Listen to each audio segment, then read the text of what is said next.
Hello दोस्तों, इस video सत्र में आपका स्वागत है।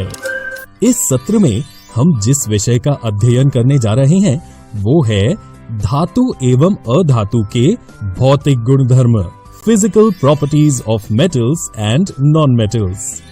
हम एक एक करके दोनों धातुओं एवं अधातुओं के भौतिक गुणधर्मों पर चर्चा करेंगे। पहले हम धातुओं के बारे में चर्चा करेंगे। धातुओं का पहला भौतिक गुणधर्म है धातु आघातवर्ध्य, मैलिएबल होते हैं। आघातवर्ध्यता, मैलिएबिलिटी क्या है? धातुओं को पीटकर पतली चादर बनाया जा सकता है। इस गुणधर्म को आघातवर्ध्यता, मैलिएबिलिटी कहते हैं। सोना तथा चांदी सबसे अधिक आघातवर्ध्य धातु हैं। एल्यूमीनियम फॉयल का उपयोग खाद्य पदार्थों की पैकिंग के लिए किया जाता है क्योंकि एल्यूमीनियम आघातवर्ध्य हैं और इसे पीटकर पतली चादरों के रूप में परिवर्तित किया जा सकता है। दूसरा गुणधर्म ये है कि धातु तन्य, डक्टाइल होते हैं। तन्यता, डक्टिलिटी का अर्थ क्या है? धातु को पतले तार के रूप में खींचने की क्षमता को तन्यता, डक्टिलिटी कहते हैं। सोना सबसे अधिक तन्य धातु है। चांदी भी अधिक तन्य धातुओं में से एक है। कॉपर और एल्यूमीनियम धातु भी तन्य हैं और इन्हें पतली तारों में खींचा जा सकता है। धातुओं का अगला तीसरा गुणधर्म ये है कि धातु ऊष्मा के सुचालक, गुड कंडक्टर ऑफ हीट होते हैं। चांदी ऊष्मा का सबसे अच्छे चालक हैं। कॉपर और एल्यूमीनियम भी ऊष्मा के अच्छे चालक हैं। लेकिन क्या आप जानते हैं कि धातु ऊष्मा का संचालन कैसे करते हैं? आइए इसे एक क्रियाकल्प द्वारा समझें। एक एल्यूमीनियम तार को इस तरह से क्लैंप की मदद से स्टैंड से बांध दीजिए। तार के खुले सिरे पर मोम का उपयोग कर एक पिन चिपका दीजिए। बर्नर से क्लैंप के निकट तार को गर्म कीजिए। थोड़ी देर बाद आप देखेंगे कि मोम से चिपकाई पिन मोम पिघलने के कारण गिर जाती है। लेकिन ऐसा कैसे संभव हुआ? ऊष्मा तार के एक सिरे से दूसरे सिरे तक कैसे पहुंचती है? जब किसी धातु को गर्म किया जाता है तो उसके परमाणु ऊर्जा प्राप्त करते हैं और अधिक गति से कंपन करते हैं। ये ऊर्जा परमाणुओं में मौजूद इलेक्ट्रॉनों को प्राप्त हो जाती है। ये इलेक्ट्रॉन धातु में गतिशील रहते हैं। जब ऊर्जावान इलेक्ट्रॉन धातु में गतिशील होते हैं तो वे धातु के अन्य इलेक्ट्रॉनों और परमाणुओं को ऊर्जा प्रदान करते हैं। इस तरह धातु के एक सिरे से दूसरे सिरे तक ऊष्मा का संचालन होता है। लेड तथा मरकरी ऊष्मा के कुचालक हैं। चौथा गुणधर्म ये है कि धातु विद्युत के सुचालक, गुड कंडक्टर ऑफ इलेक्ट्रिसिटी होते हैं, यानी वे विद्युत को आसानी से प्रवाहित करते हैं। चांदी धातु विद्युत का सबसे अच्छा सुचालक है। कॉपर, सोना, एल्यूमीनियम और टंगस्टन भी विद्युत के सुचालक हैं। बिजली के तार ज्यादातर कॉपर और एल्यूमीनियम से बने होते हैं क्योंकि वे विद्युत के बहुत अच्छे सुचालक होते हैं और चांदी की तुलना में सस्ते होते हैं। धातुओं का अगला पांचवा गुणधर्म ये है कि धातु चमकदार, लस्ट्रस होते हैं, यानी उनकी चमकदार सतह होती है और साथ ही उन्हें पॉलिश किया जा सकता है। धातु के इस गुणधर्म को धात्विक चमक, मेटालिक लस्टर कहते हैं। उदाहरण के लिए सोना, चांदी और कॉपर की चमकदार सतह होती है और साथ ही उन्हें पॉलिश किया जा सकता है।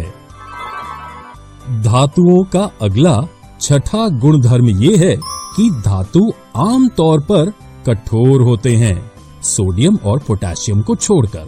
प्रत्येक धातु की कठोरता अलग अलग होती है। अधिकांश धातु जैसे आयरन, कॉपर, एल्यूमीनियम बहुत कठोर होते हैं। हालांकि सोडियम और पोटेशियम जैसी कुछ धातु होते हैं जो बहुत नरम होते हैं और उन्हें चाकू से काटा भी जा सकता है। धातुओं का अगला सातवां गुणधर्म ये है कि धातु कमरे के तापमान पर ठोस सॉलिड होते हैं। पारे को छोड़कर जो कमरे के तापमान पर द्रव्य लिक्विड होती है। धातुओं का अगला आठवां गुणधर्म ये है कि धातुओं के गलनांक मेल्टिंग पॉइंट एवं क्वथनांक बॉइलिंग पॉइंट बहुत अधिक होते हैं। सोडियम और पोटेशियम को छोड़कर जिनके गलनांक एवं क्वथनांक कम होते हैं। उदाहरण के लिए आयरन का गलनांक 1535 डिग्री होता है, जिसका मतलब है कि ठोस लोहा पिघल जाता है और 1535 डिग्री के उच्च तापमान पर द्रव्य लोहे में बदल जाता है। आइए आगे बढ़ें धातु के 9वें गुणधर्म की ओर, जो धातु का उच्च घनत्व डेंसिटी होता है, सोडियम और पोटेशियम को छोड़कर। इसका मतलब है कि ये धातु भारी पदार्थ हैं। उदाहरण के लिए लोहे का घनत्व 7.8 ग्राम प्रति सेंटीमीटर घन है, जो काफी अधिक है। धातुओं का अगला और 10वां गुणधर्म है धातु ध्वनिक सोनोरस होते हैं। दोस्तों, क्या आप ध्वनिक सोनोरस का अर्थ जानते हैं? धातु कठोर सतह से टकराने पर आवाज उत्पन्न करते हैं, इसलिए हम कहते हैं कि धातु ध्वनिक होते हैं। इस गुणधर्म के कारण है कि धातुओं का उपयोग घंटी और गिटार जैसे संगीत वाद्य यंत्रों के तार बनाने के लिए किया जाता है। आइए अब हम अधातुओं के भौतिक गुणधर्मों physical properties of non metals को देखें। अधातुओं का पहला गुणधर्म ये है कि वे न तो आघातवर्ध्य मैलिएबल हैं और न ही तन्य डक्टाइल हैं। वे भंगुर होते हैं, यानी वे आसानी से टूट जाते हैं। इसलिए ठोस अधातुओं को न तो पीटकर पतली चादर बना सकते हैं और न ही उन्हें तारों में खींचा जा सकता है। अधातुओं का अगला दूसरा गुणधर्म ये है कि वे विद्युत एवं ऊष्मा के कुचालक होते हैं। तो दोस्तों, धातुओं से विपरीत अधातु ऊष्मा या विद्युत को प्रवाहित नहीं करते हैं। क्यों? क्योंकि उनमें स्वतंत्र इलेक्ट्रॉन नहीं होते हैं। उदाहरण के लिए सल्फर और फास्फोरस। आप ये जानकर अचंभित हो जाएंगे कि ग्रेफाइट, जो एक अधातु है, बिजली का अच्छा संचालक है।